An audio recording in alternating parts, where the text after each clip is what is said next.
It's the only reason you get up in the morning. The only reason you suffer the shitty boss, the blood, the sweat and the tears. This is because you want people to know how good, attractive, generous, funny, wild and clever you really are. Fear or revere me, but please think I'm special. We share an addiction. We're approval junkies.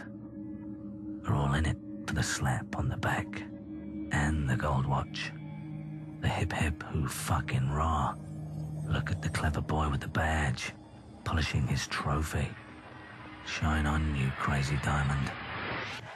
Because we're just monkeys, wrapped in suits, begging for the approval of others. If we knew this, we wouldn't do this. Someone is hiding it from us. Here's a wake-up call. And if you had a second chance, you would ask, why? Humans have been trapped for many thousands of years in an egoic sense of self. And that consists of an accumulation of mental content. Humans have been a content-based species. That means deriving their sense of who they are from the content of their mind.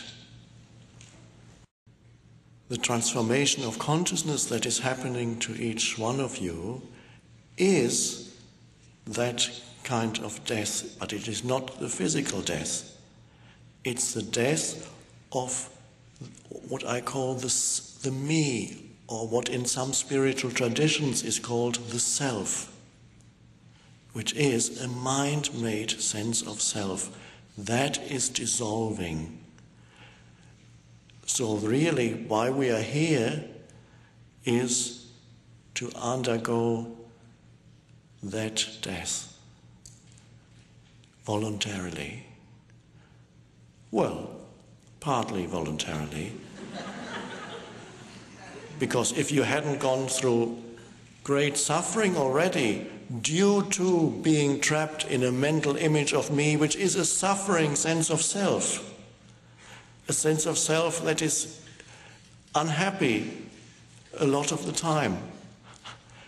So you've been trapped in a suffering sense of self, and the suffering has become so acute that something within you said, this is too much. There must be something else. I can't go on like this. I'm saying this because that happened to me.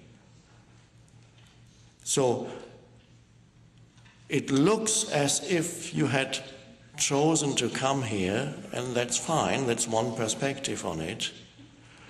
But really, you were driven here because you want to die. You want to die that death of the self, the little me in the head.